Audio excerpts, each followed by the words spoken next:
안녕하세요. 저는 코이카 한국국제협력단에서 일하는 현진주입니다. 오늘 여러분께 코이카와 코이카가 하고 있는 일에 대해서 소개하게 돼서 기쁩니다. 먼저 한국의 국제개발협력 분야에 대해서 말씀을 드리겠습니다. 이 국제개발협력, 예전에 그 해외 원조라는 얘기는 많이 들어보셨을 겁니다.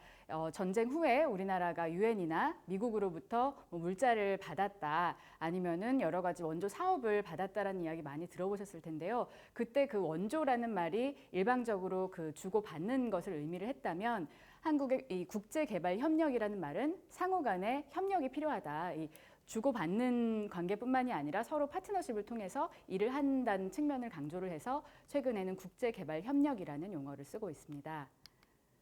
우리나라가 세계에서 가장 가난한 나라 중에 한 곳이라는 점은 많이 알려져 있습니다. 그때 뭐 ADB 차관을 통해서 경부고속도로를 건설을 했고, 그게 이제 우리나라 경제개발의 시초가 되었다는 사실은 굉장히 잘 알려져 있는데, 이러한 원조 사업들을 받았던 역사를 간단하게 살펴보겠습니다.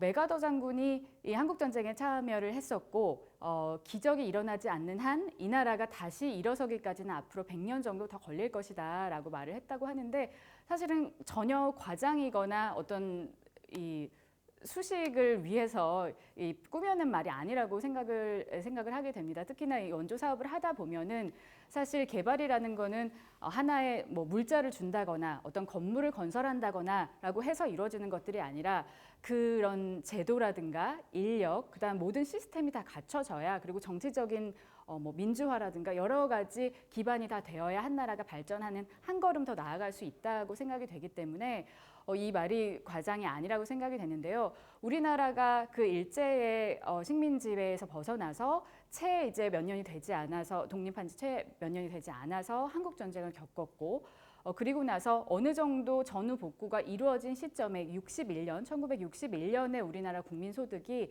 아프리카 가나의 절반도 되지 않았다라고 해요. 그러니까 얼마나 그 일제의 그 식민 지배와 또 전쟁을 통해서 우리나라의 뭐 기반 시설이라든가 인력이라든가 이 산업 시설 많은 것들이 훼손되어 있는지를 알 수가 있습니다.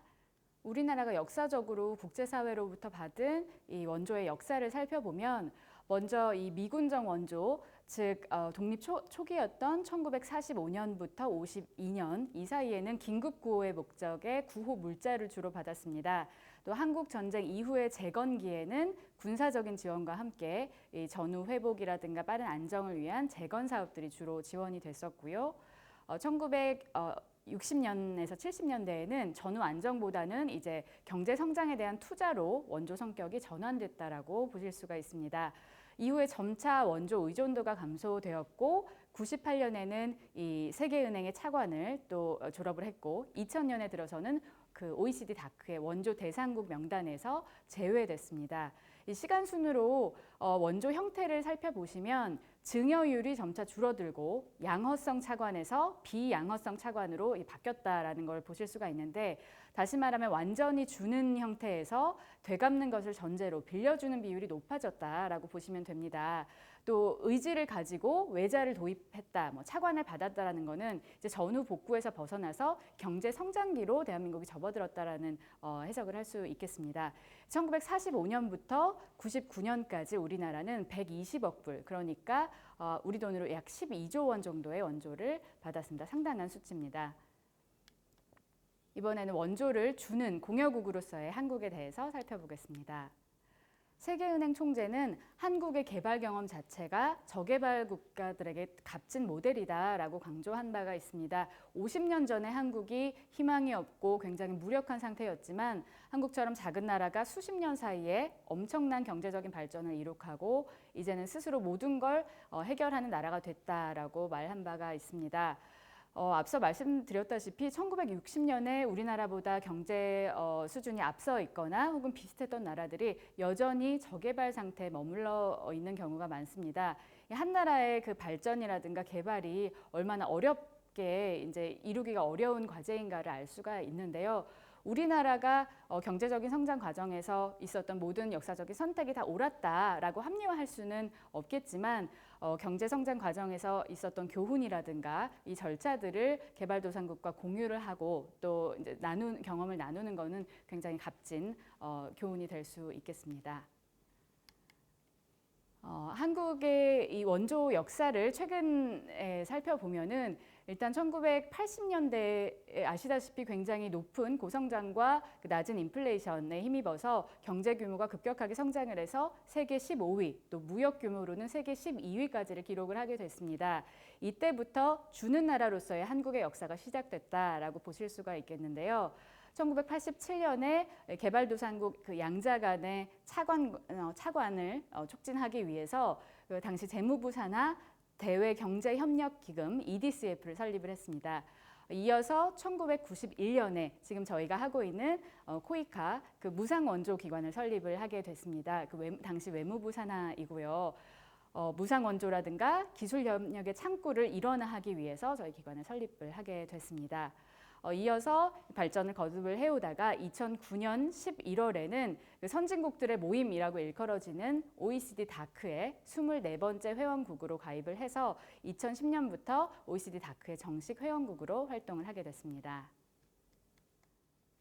국제사회에서 우리나라의 위상도 최근 들어 급격히 높아졌습니다. 1996년 12월 OECD 가입에 이어서 방금 말씀드린 다크 가입이 2009년에 있었고요. 2010년에는 G20 정상회의를 개최를 했고 2011년 부산 세계원조총회라고 하는 그 HLF4가 개최되었고 2014년에는 세계 6위의 수출 강국 또 무역 규모가 세계 8위까지 올라온 상황이 있었고 또 2016년 현재까지 우리나라의 위상이 좀 급격하게 높아진 것을 아실 수가 있는데 이런 경제적인 성장과 더불어서 우리나라가 국제 무대에서 어느 정도의 이제 위상에 걸맞은 명예로운 원조라든가 이런 활동들을 통해서 노블리스 오브리주를 실현하려는 움직임을 아실 수가 있습니다.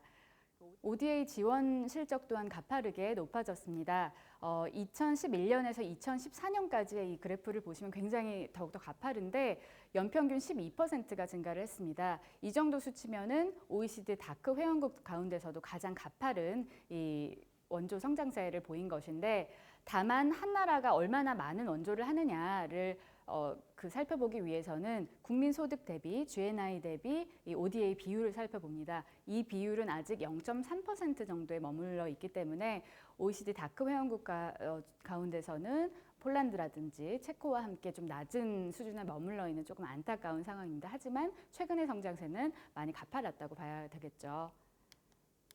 다음으로는 한국의 ODA 지원 형태에 관해서 간단하게 살펴보겠습니다. 우리 정부가 원조를 실시를 할 때 크게 다자 원조와 그다음에 양자간 원조로 나눕니다. 그러니까 직접 그 사업 대상 국가 받는 나라와 직접 사업을 하는지가 바로 양자간 원조이고 이 다자 기구들, UN 기구라든가 이 국제 기구들을 통해서 원조를 하는 것들을 다자간 원조라고 말을 하는데요. 비율이 좀 더 높은 양자 원조를 살펴보면 무상 원조를 코이카가 또 유상 원조를 앞서 말씀드린 그 EDCF 한국수출입은행 안에 그 기금을 통해서 실행을 하고 있습니다. 이렇게 양쪽으로 나눠져 있는 이 체계를 그 국무총리실 산하의 국제개발협력위원회가 총괄하고 있습니다. 이제부터는 코이카 기관 소개와 또 코이카 사업 어떤 것이 있는지 함께 알아보겠습니다. 먼저 코이카 한국국제협력단은 1991년에 외교부 산하의 정부 출연기관으로 설립이 되었습니다. 정부 차원의 대외 무상협력사업 전담기관으로서 한국과 개발도상국의 우호 협력 관계와 상호 교류를 증진하기 위해서 설립이 되었는데요. 주요 사업으로는 이 개발 원조 프로젝트와 개발 컨설팅 사업, 또 글로벌 연수 사업, 해외 봉사단 파견 사업, 민간 협력, 또 혁신적인 개발 협력 프로그램이라든지 국제기구와 협력하는 이 사업 형태도 있고 인도적 지원이나 국제 질병 퇴치 기금 사업이 있습니다. 여러 가지 사업에 대해서 각각 안내를 드리겠습니다. 국내에 있는 코이카 조직에 대해서 간단하게 안내를 드리면 일반 회사와 같이 경영이라든가 사업 개발 쪽도 있지만 저희 회사의 조금 특이한 점은 동남아시아, 서남아시아, 중동 중앙아시아, 동아프리카 팀 이렇게 다 이제 부서명이 지역명처럼 이렇게 나눠진다는 말씀을 드리면 상당히 놀라시더라고요. 또 이와 더불어서 원조 사업 형태에 따라서 연수팀, 또 뭐 시민사회협력부서라든가 아니면 그 봉사단 사업을 하는 월드 프렌즈 본부가 따로 있습니다. 전 세계에는 지금 현재 46개국 47개 사무소가 나가 있는데요. 이 코이카 사무소는 아시아의 14개소, 그다음 아프리카의 16개소로 가장 이 두 대륙에 많고 또 중동 중앙아시아라든가 중남미에도 이렇게 사무소가 많이 열려 있습니다. 코이카의 발전사를 간단하게 안내를 드리면 91년에 설립되었다고 제가 말씀을 드렸죠. 90년대에는 개발협력의 원조사업의 형태를 갖추는 시기였습니다. 95년에 저희가 그 시민사회단체 NGO들과 그 협력하는 지원 사업을 시작을 했고 99년에는 이 연수센터를 개원함으로써 이 연수사업의 기반을 다졌고요. 저희가 원래 서울에 있다가 이 경기도 판교, 이 성남시로 이전을 하면서 더 조금 도약의 시기를 맞았습니다. 2009년에 정부 각 부처에 흩어져 있던 이 정부 산하 봉사단 파견 사업을 통일을 해서 월드 프렌즈 코리아 본부, 이 단일 브랜드로 출범을 하게 되었고, 이때 이제 다크 가입 시점이잖아요. 이후로도 조금 발전을 했다고 볼 수 있겠는데 2010년에는 지구촌 체험관이라든가 ODA 교육원이 개관을 했고 또 최근 들어서는 강원도 영월에 봉사단 그 교육원이 개관을 해서 혹시 주변에 사시는 분들이라면 한번 좀 들려보셔도 좋을 것 같습니다. 그러면 본격적으로 코이카가 어떤 사업을 하고 있는지 사례와 곁들여서 간단하게 소개를 드리겠습니다. 먼저 코이카가 가장 많이 하고 있는 사업을 저희 개발 프로젝트 한다라고 말을 하는데요. 일반 프로젝트와 비슷한 개념으로 생각을 하시면 됩니다. 이 건물이라든가 뭐 시설물, 기자재 같은 하드웨어를 제공을 하고 또 전문가를 파견을 해서 자문을 한다거나 계획을 세운다거나 아니면은 이 인적 역량을 강화한다든가 하는 여러 가지 수단을 결합을 해서 통상적으로 2년에서 5년 정도의 이렇게 단연간 지원을 하는 패키지 형태의 사업을 저희가 프로젝트 사업이라고 부릅니다. 전체 코이카 사업 중에 한 40% 정도를 차지를 하는데 분야는 교육이라든가 보건, 농림수산 분야, 공공행정, 산업에너지 등 이렇게 저희 중점 분야가 있어요. 이 분야별로 그 지역별로 나눠서 프로젝트를 수행을 하고 있습니다. 사진을 보시면 교과서를 들고 있거나 이 병원 건물이 있거나 하는 이 하드웨어가 사실 가시적으로 많이 성과가 나타나곤 하는데 사실 이런 하드웨어 이외에도 그 뒷면에서는 컨설팅이라든가 그 나라의 제도를 설계한다든가 인력을 교육한다든가 하는 눈에 보이지 않는 요소들이 그 프로젝트의 많은 부분을 구성하고 있다라고 보시면 됩니다. 그리고 이 프로젝트에서 이 하드웨어를 뺀 부분, 그러니까 소프트웨어들로만 이루어져 있는 그런 사업들을 개발 컨설팅 사업이라고 저희가 따로 명시를 하는데요. 이 전문가 파견이라든가 이런 기술적인 협력을 주된 수단으로 개발도상국의 정책이나 제도 수립에 필요한 자문, 또 컨설팅, 마스터 플랜을 수립한다던가 하는 이런 식의 지원 형태를 개발 컨설팅이라고 말을 합니다. 또 글로벌 연수 사업은 개발도상국의 기술 인력이나 아니면 공무원, 정부 공무원들을 대상으로 한국에 초청을 하거나 아니면 제3국에 파견해서 연수를 통해서 그 해당 분야의 기술이라든가 지식을 습득할 수 있게 지원을 하는 사업 방법입니다. 그리고 많이 알려져 있는 저희 해외 봉사단 사업이 있습니다. 이 봉사단을 선발을 해서 각국에 파견을 하는 사업인데요. 한국은 사실 미국과 함께 한 해에 봉사단을 많이 내보내는 나라로 많이 알려져 있습니다. 흔히들 말씀하시는 노력 봉사하고 조금 차이가 있다면 개발도상국의 그 봉사단이 필요한 수요를 그 토대로 해서 전문 분야의 봉사단들을 선발을 해서 파견을 하기 때문에 사실 아무데나 아무 곳이나 누구나 갈 수 있는 것보다는 적절한 그 역량과 또 수원국의 수요가 잘 맞아 떨어져야 한다고 볼 수 있겠습니다.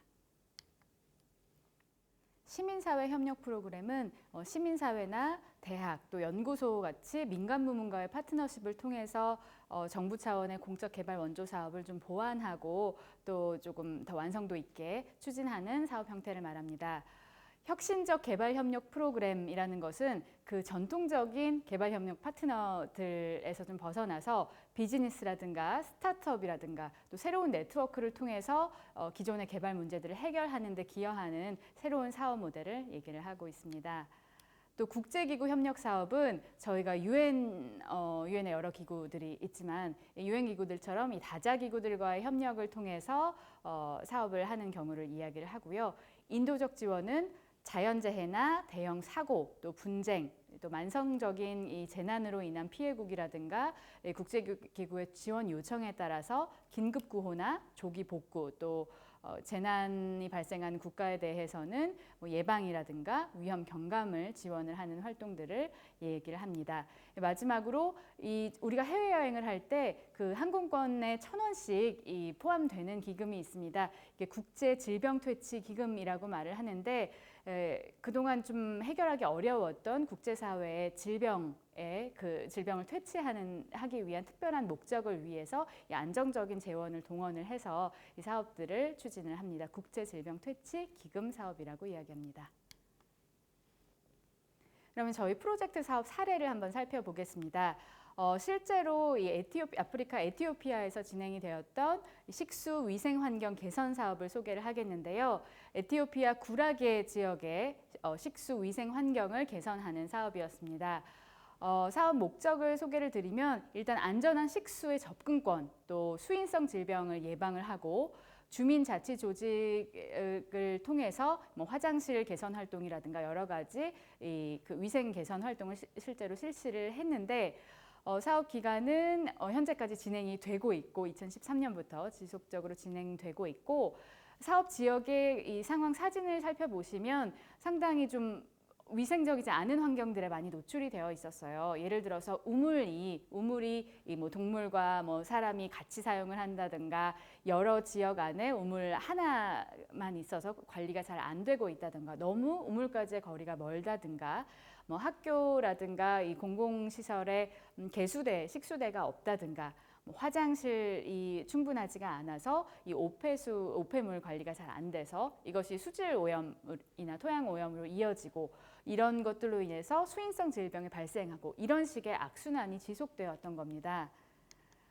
그래서 사진을 보시면은 실제로 이 물통 들고 악이 없고 좀 오랜 시간 걸어서 멀리 떨어진 곳까지 가서 식수를 얻어야 하고 이렇기 때문에 그 농업이라든가 아니면 학교에 가지 못한다던가 하는 좀 생산적인 그 생활을 좀 저해하는 일들이 많이 있었다고 합니다.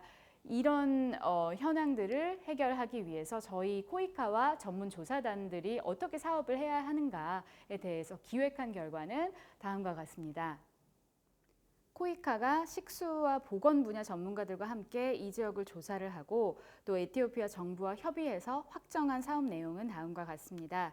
우물을 개발하고 또 기존의 샘을 보호하는 시설, 또 급수관 같은 이 위생적인 식수에 더 쉽게 접근할 수 있는 또 위생과 관련된 시설, 예컨대 화장실이라든가 가축의 급수대, 또 빨래터 같은 이 시설 상황을 개선을 하는 사업 내용이 있고 또 토목과 식수 위생 분야 전문가가 파견돼서 마을 위원회를 대상으로 연수를 계획했습니다. 에티오피아 정부는 이에 대해서 이용할 수 있는 토지와 기반 시설, 또 인력과 행정을 지원하는 역할을 담당을 하고요.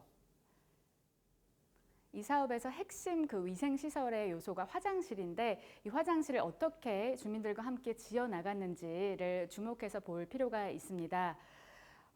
통상적으로 원조 사업을 한다라고 하면 그 나라의 그 사업 대상 지역 주민들이 많은 걸 기대를 하게 되거든요. 이 화장실을 지어주겠다라고 하면 이런 걸 지어달라, 우리 집 앞에 지어달라 여러 가지 사실 요구가 있을 수 있는데 이 사업에 있어서는 처음부터 화장실을 한국 측이 나서서 지어주겠다라고 공표하지 않았습니다. 다만 주민들과 함께 그 마을 실태 조사에 나섰는데요. 이 과정을 통해서 우리 마을의 그 위생시설이 어느 정도 열악한가, 또 우리가 필요한 것이 어떤 것이 있을까, 위생시설에 관련해서는 이런 것들을 함께 찾아나가는 과정 자체를 사업의 일환으로 봤습니다. 이 마을을 둘러보면서 각 가정마다 화장실을 어떻게 이용을 하고 있고 이 실태라든가 또 화장실 상태가 어떤지 또 화장실 자체에 대한 인식 이게 얼마나 필요한지 이런 것에 대해서 자연스럽게 대화를 유도를 하고 인식이 개선되게 노력하는 과정이 사업 속에서 이루어졌는데요. 마을을 둘러본 다음에 주민들과 함께 화장실 지도를 그렸습니다. 우리 마을 어느 곳에 화장실이 있는지를 표시를 함으로써 얼마나 이제 부족한지 혹은 얼마나 필요한지를 인지를 할 수 있게 됐습니다. 이를 통해서 동기부여가 된 주민들이 화장실 개선 사업에 직접 나서겠다라고 하는 이런 형태로 사업이 이루어졌습니다. 직접 화장실을 제작하기 시작했고요. 이 프로젝트를 통해서 2016년부터 현재까지 약 1,700여 개소의 화장실이 마을에 지어졌는데요. 이 화장실이 새로 개선됨으로 인해서 오폐수 관리가 좀 더 효율적으로 진행이 됐고 이로 인해서 수인성 질병이 감소한다든가 이 마을의 보건 위생 자체가 조금 업그레이드 되는 효과가 나타나고 있습니다. 프로젝트 사업 이외에 저희 글로벌 연수 사업 한 가지를 소개를 드리겠습니다. 프로젝트가 전체 패키지형 지원을 제공을 하는 형태라면 이 연수 사업 같은 경우는 이 중에서 개발도상국의 기술 인력이라든가 아니면 개발도상국 공무원을 한국 혹은 제3국의 초청을 통해서 이런 전문성을 양성을 해주는 사업입니다. 스리랑카의 법무부 검찰청 근무하는 검사 60여 명, 그러니까 한 해 20명씩 3년에 걸쳐서 초청을 하는 과학수사 역량 강화 연수 사업인데요. 디지털 과학수사 기법, 저희 포렌식이라고 부르는 이 기법을 이 분석하는 시스템이라든가 또 한국의 사법 체계에 대해서 소개하고 어떻게 적용할 수 있을지를 같이 연구를 해보는 연수 사업입니다. 한국의 국립과학수사연구원이 협조를 하고 있고요. 이 연수를 통해서 60여 명 이상의 이 스리랑카의 검사 역량이 강화되었고 또 연수 결과가 이 본국에 돌아가서 어떻게 전파될 수 있는지 또 현장 업무에 적용돼서 또 수사 계획이라든가 그 나라의 이 수사 추진이라든가 이런 역량이 향상될 수 있는 이 결과가 나타날 수 있습니다. 좀 특이한 점은 이 사업 같은 경우가 코이카의 양자 프로젝트 과학수사 역량 강화 사업의 연장선상에서 진행이 됐는데요. 저희 말씀드린 프로젝트 사업과 연수 사업 같은 경우는 이 연수 사업을 먼저 시행을 하고 이 인적 역량이 강화된 다음에 복합적인 프로젝트 지원을 할 수도 있고 프로젝트 사업이 종료된 다음에 인적 역량 강화, 관련 공무원들의 그 제도적인 인식 강화를 통해서 이런 식으로 조금 앞뒤로 그 패키지 지원을 통해서 그 효과를 더 극대화할 수가 있습니다. 향후에는 실제로 이 법무부 검찰들이 스리랑카에 돌아가서 현업 적용을 통해서 어떻게 업무를 개선을 하고 제도에 적용을 하는지를 저희가 모니터링을 할 예정이고 또 이렇게 한국으로부터 연수를 받은 동창생들 이 모임이 있습니다. 이런 모임들을 관리를 함으로써 이 한국과의 한국과 스리랑카 양국의 이 네트워크 형성에도 기여를 할 수 있겠습니다. 이번에는 조금 다른 형태의 사업을 소개해 드리겠습니다. 개발 문제 해결을 위해서 기술을 활용하는 사업 형태인데요. 우리 기업이 세계 최초로 스마트워치 중에서도 점자 스마트워치를 개발을 해서 이 어려운 개발도상국의 어려운 상황에 놓인 시각장애인들을 도울 수 있게 된 사례입니다. 개발도상국일수록 이 시각장애인들이 이 개발과 성장의 이 결실들 이런 열매들을 같이 나누지 못한다라는 이야기들이 있는데 특히나 아프리카에서만 이런 시각장애인들이 1,160만 명에 이르고 이들의 90% 이상이 기초교육에서 소외가 되어 있고 또 이렇게 되다 보면은 정보 격차라든가 또 직업이라든가 사회적인 기회까지 격차가 생기면서 굉장히 어려운 상황에 놓이게 됩니다. 이런 상황을 타개하고자 점자 스마트워치 개발을 통해서 정보의 격차를 줄일 수 있고 교육의 불평등이라든가 여러 가지 기회들을 조금 더 이 격차들을 줄일 수가 있게 됐는데요. 이런 혁신적인 기술은 우리나라뿐만 아니라 국제적으로도 또 국제 광고계에서도 새롭게 주목을 하고 있습니다. 다음 사례는 필리핀의 망그로브 숲의 친환경 수산 양식 사업입니다. 이 망그로브라는 수종은 아시는 분도 계시겠지만 이 바닷가, 이 염분이 있는 이 짠물에서도 잘 자라는 그런 식물 종입니다. 필리핀의 이 사업 대상 지역에서는 그간의 이 어패류들을 무분별하게 채취함으로써 이 자원 고갈의 문제라든가 이 자연 환경의 훼손 문제, 그리고 이로 인해서 어획량이 줄어드는 이 생산량 저하, 또 경제적인 문제까지 겪고 있었는데, 이런 것들을 우리 수산시장 협동조합이 이 사업의 파트너로 나서게 됨으로 인해서 일단은 이 양식 기술을 전수를 할 수 있었고요. 이 망그로브 숲을 활용한 친환경 양식 기술 전수에 나섰기 때문에 기술 활용을 통해서 생산량이 증대되고, 이로 인해서 현재 어민들의 경제적인 소득 향상이 달성이 됐습니다. 이로 인해서 얻은 부대적인 효과는 우리나라 같은 경우는 그 신선한 그 어패류를 수입할 수 있게 되었고요. 좀 부대적인 효과지만 이런 사업들로 인해서 현지와 또 우리나라의 그 양국의 협력 관계까지 증진되게 되는 여러 가지 좀 부대적인 효과가 있는 사업입니다. 다음으로는 이 앞서 말씀드린 코이카의 이런 여러 가지 사업 모델들을 간단하게 정리해서 현황으로 보여드리겠습니다. 코이카는 1991년에 설립된 이후에 최근까지 예산 증가율이 이렇게 높았고, 또 해외 사무소도 처음에 1개밖에 없었는데 지금은 이제 40여 개가 넘는 곳에 코이카 해외 사무소를 내고 있습니다. 또 프로젝트는 한 해에 200건 이상을 수행을 하고 있고, 봉사단 역시 세계에서 미국과 더불어서 가장 많은 봉사단을 보유한 국가 중에 하나가 되었습니다. 사업 유형별로는 앞서 말씀드린 이 종합적인 형태의 그 원조인 프로젝트형 사업이 전체의 40%를 차지하고, 그 다음은 해외 봉사단 파견이 18%로 뒤를 잇습니다. 개발 컨설팅과 연수생 초청, 그리고 국제기구 협력 등 여러 가지 사업 모듈이 있고요. 사업 지역별로 살펴보면 아시아의 비중이 거의 40% 가까이여서 가장 높습니다. 그 다음이 아프리카와 중남미가 그 뒤를 잇고 있습니다. 사업 분야별 실적을 살펴보면 조금 고른 형태를 보입니다. 저희가 중점 분야들이 있는데 일단 교육 같은 경우는 초등, 중등, 그다음 고등교육, 직업교육까지를 포괄하고 있기 때문에 상당히 사업 분야가 광범위합니다. 교육 분야의 지원이 20% 정도로 가장 많은 상태이고, 부패 방지라든가 민주주의 혹은 전자정부 관련된 사업을 포함되는 공공행정 분야가 15%, 그 다음 15%인 농림수산 같은 경우는 생산성 증대라든가 아까 말씀드린 그런 양식 개발 사업도 있겠고요. 그리고 보건 분야 또한 조금 광범위합니다. 영양이라든가 식수위생, 그다음 특정 질병의 퇴치 등 여러 가지 분야를 보건 분야 사업에서 포괄하고 있습니다.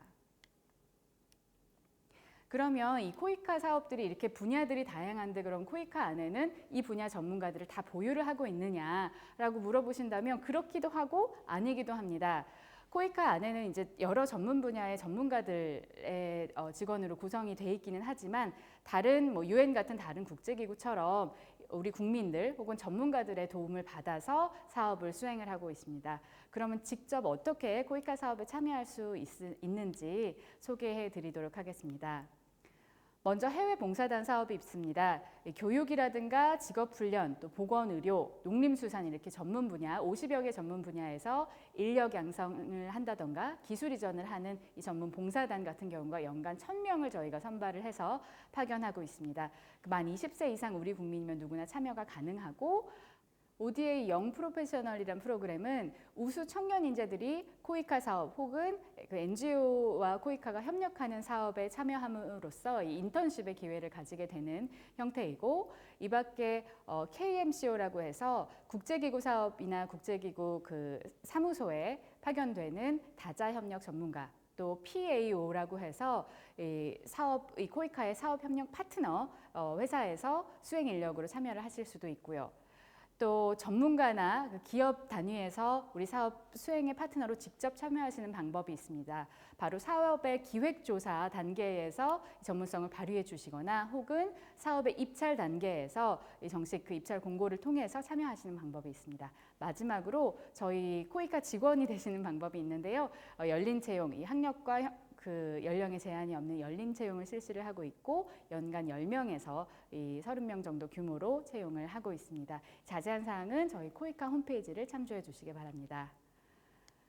네, 지금까지 저는 코이카가 하고 있는 국제개발협력 사업이란 어떤 것인지 또 코이카 저희 기관에 대해서 살펴봤고 사업 사례와 또 참여하실 수 있는 방안에 대해서 안내를 드렸습니다. 모쪼록 코이카와 국제개발협력에 대해서 조금 이해에 도움이 되셨는지 모르겠습니다.